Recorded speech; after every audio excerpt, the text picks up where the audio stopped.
ऐसा धर्म जिसकी शुरुआत हुई एक सूखी, प्यास से तड़पती बंजर जमीन से, एक ऐसी जमीन जहां हर तरफ सिर्फ रेत थी, लेकिन उसी रेत से एक आंधी उठी जो आगे चलकर इस्लाम बनी।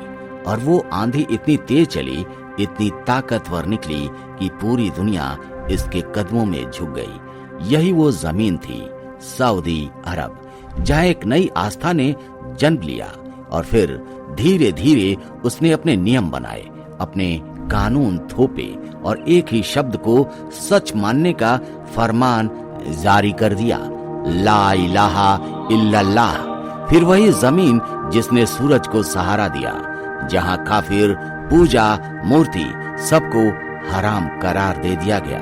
दीपक जलाना, मूर्ति रखना शिर्क माना जाने लगा। न सिर्फ ईश्वर का अपमान बल्कि एक जुर्म बन गया।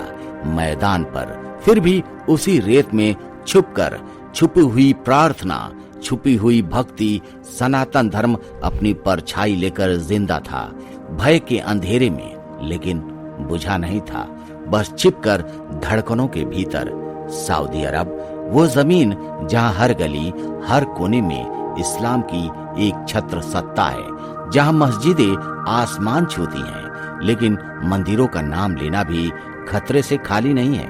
एक समय ऐसा आया जब ये जमीन पूरी तरह इस्लामी गढ़ बन चुकी थी, जहां मूर्तियां शिर्क कहलाती थी और पूजा करना एक अपराध माना जाता था।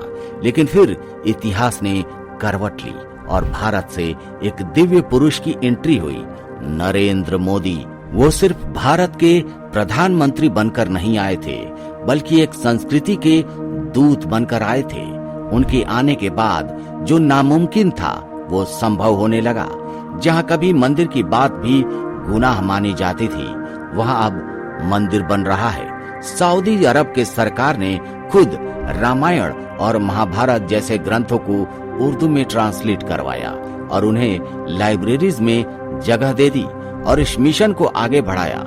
इस्कॉन ने, जिन्होंने वहां के प्रवासी भारतीयों में फिर से आस्था का दीपक जलाया। अब वो गणेश पूजा जो कभी दरवाजे के पीछे होती थी, धीरे धीरे लोगों के दिलों और शब्दों में लौटने लगी है। अब वहां सिर्फ इस्लाम की आवाज नहीं है, अब वहां ओम गणेशाय नमः भी धीमे धीमे गूंजने लगा है। क्योंकि जब विकास और विश्वास एक साथ चलते हैं, तब इतिहास बदल जाता है। सालों की इस चुप्पी को इस बार तोड़ दिया गया, वो भी किसी आंदोलन से नहीं, बल्कि श्रद्धा के शंखनाद से। सऊदी अरब के एक अपार्टमेंट के छोटे से कमरे में एक छोटी सी गणेश प्रतिमा विराजित हुई और फिर शुरू हुई पूजा, सादगी से लेकिन पूरे विश्वास के साथ। वहाँ कोई शोभा यात्रा नहीं थी, नहीं ढोल नगाड़ा था, नहीं लड्डुओं के भंडार, लेकिन उस छोटे से कमरे में जो भावनाएं थी वो किसी शिवालय के शिव तांडव से कम नहीं थी। परिवार के कुछ लोगों ने मिलकर गणपति बप्पा की स्थापना की, आरती की और फिर सोशल मीडिया पर एक वीडियो ने हलचल मचा दिया। धीरे धीरे कई अन्य प्रवासी भारतीयों ने भी अपने अपने घरों में गणपति को विराजित किया, गुप्त रूप से ही सही, लेकिन गर्व के साथ। और फिर जो हुआ वो चमत्कार था। कुछ मुस्लिम परिवारों ने भी सहमति दे दी, किसी ने फूल भेजे, किसी ने प्रसाद रखा। ये छोटी छोटी चीजें अब एक बड़ी सनातन लहर का संकेत बनने लगी हैं। इस पूरी घटना ने दुनिया को ये दिखा दिया कि सनातन धर्म कोई इमारत नहीं जो उसे ढा दिया जाए, कोई किताब नहीं जो उसे जला दिया जाए। वो तो एक चेतना है जो हवा में घुली है, जो दीपक की लौ से बात करती है, जो आरती की ध्वनि से जाग उठती है। सऊदी अरब की उस रेत में जहां कभी केवल एक ही धर्म की इजाजत थी, अब गणपति बप्पा की मूर्ति खड़ी है, भले ही दीवारों के अंदर, लेकिन आत्मबल के साथ। ये सिर्फ पूजा नहीं था, ये एक संस्कृति की वापसी थी, एक साहस की जीत थी और ये भी समझा दिया गया कि कोई भी शक्ति, कोई भी सत्ता आस्था की आत्मा को कभी बंदी नहीं बना सकती। क्योंकि जहाँ भक्ति होती है वहाँ रास्ते अपने आप बन जाते हैं और जहाँ गणपति बप्पा का नाम लिया जाए वहाँ हर विघ्न खुद झुक जाता है, समाप्त हो जाता है। सऊदी अरब की एक मस्जिद जहां सदियों से सिर्फ अजान की आवाज गूंजती रही, जहां हर गूंज अल्लाह अकबर से शुरू होती है, उसी मस्जिद के अंदर आज कुछ ऐसा हो रहा है जो शायद इतिहास में पहली बार हो रहा है। मस्जिद की दीवारों पर अब सिर्फ नमाज के लिए नहीं, अब वहाँ भजन कीर्तन की लहर भी उठाई दे रही है। जी हाँ,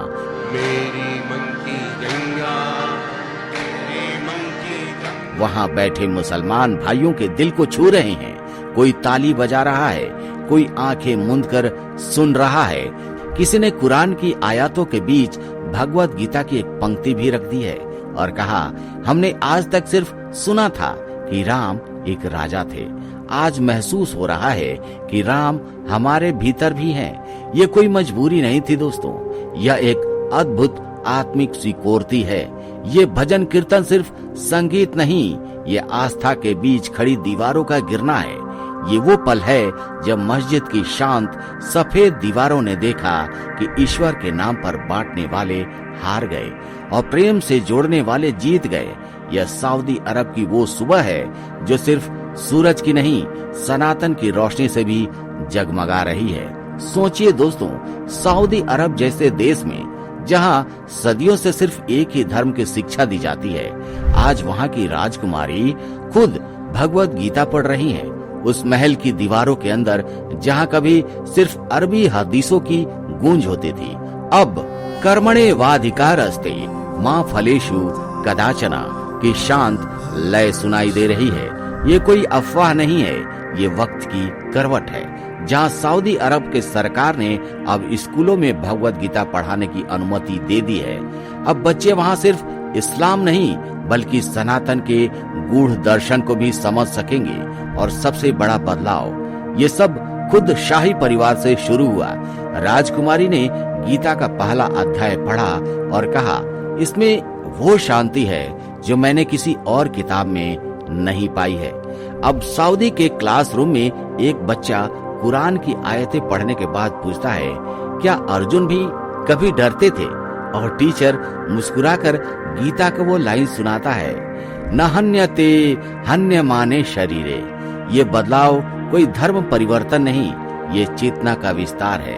ये इस युग का संकेत है कि अब सनातन सिर्फ भारत तक सीमित नहीं है, अब वो अरब की रेत में भी कमल बनकर खिल रहा है।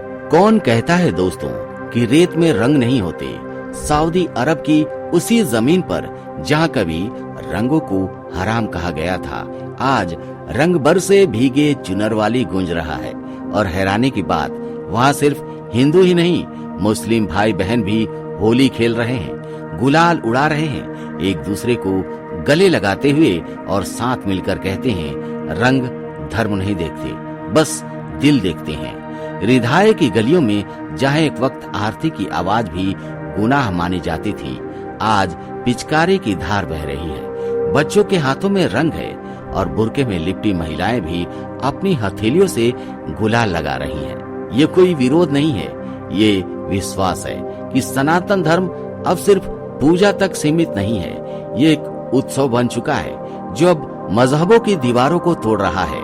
सऊदी की हवाओं में आज सिर्फ इत्र की खुशबू नहीं, अब गुलाल की महक भी घुल चुकी है। कभी एक वक्त था दोस्तों जब सऊदी अरब का नाम आते ही आंखों में एक ही तस्वीर उभरती थी, रेगिस्तान, बुर्के में लिपटी औरतें और सख्त इस्लामिक कानून। जहां न संगीत था न सिनेमा और जहां महिलाओं को गाड़ी चलाने तक की इजाजत नहीं थी। लेकिन अब वक्त बदल रहा है और साथ में बदल रहा है पूरा सऊदी अरब। क्राउन प्रिंस मोहम्मद बिन सलमान के विजन 2030 ने इस देश की रफ्तार ही बदल दी है। आज वही सऊदी अरब है जहां फैशन शो हो रहे हैं, वो भी रैंप पर मॉडल्स के साथ। कैमरों की चमक के बीच महिलाएं अब सिर ऊंचा करके गाड़ी भी चला रही हैं और ऑफिस में बड़े बड़े पदों पर काम कर रही हैं। जहां पहले सिर्फ मस्जिदें थी, वहां अब सिनेमा घर हैं, म्यूजिक कंसर्ट हो रहे हैं, कॉमिक कॉन हो रहा है, पॉप म्यूजिक फेस्टिवल भी हो रहा है। कभी जिस जमीन पर संगीत हराम कहा जाता था, आज वहां बीटीएस, ब्लैक पिंक और पिटबुल जैसे इंटरनेशनल कलाकारों की परफॉर्मेंस हो रही है और हजारों की भीड़ नाचती गाती दिखाई दे रही है। और केवल इतना ही नहीं, धार्मिक सोच में भी बदलाव देखा जा रहा है। अब वहाँ बहस होती है कि क्या मजहब और आधुनिकता साथ चल सकते हैं। स्कूलों में सहिष्णुता और इंटरफेथ समझदारी जैसे विषय पढ़ाए जा रहे हैं। कई लोग अब खुलकर बात कर रहे हैं कि उन्हें अपनी आस्था चुनने का आजादी चाहिए। ये वही सऊदी अरब है दोस्तों, जो कभी बंद देश कहलाता था, लेकिन अब वहाँ की हवाओं में बदलाव की खुशबू है। और ये बदलाव सिर्फ वहाँ के लोगों को नहीं, बल्कि पूरी दुनिया को चौंका रहा है। आज उसी सऊदी अरब में गणपति बप्पा मौर्य की गूंज सुनाई दे रही है। लोग आरती कर रहे हैं, लड्डू बांट रहे हैं, और हैरानी की बात यह है दोस्तों कि मुस्लिम भाई बहन भी इसमें श्रद्धा के साथ भाग ले रहे हैं। ये सिर्फ एक पूजा नहीं, ये उस चेतना की वापसी है जिसे कभी दबा दिया गया था।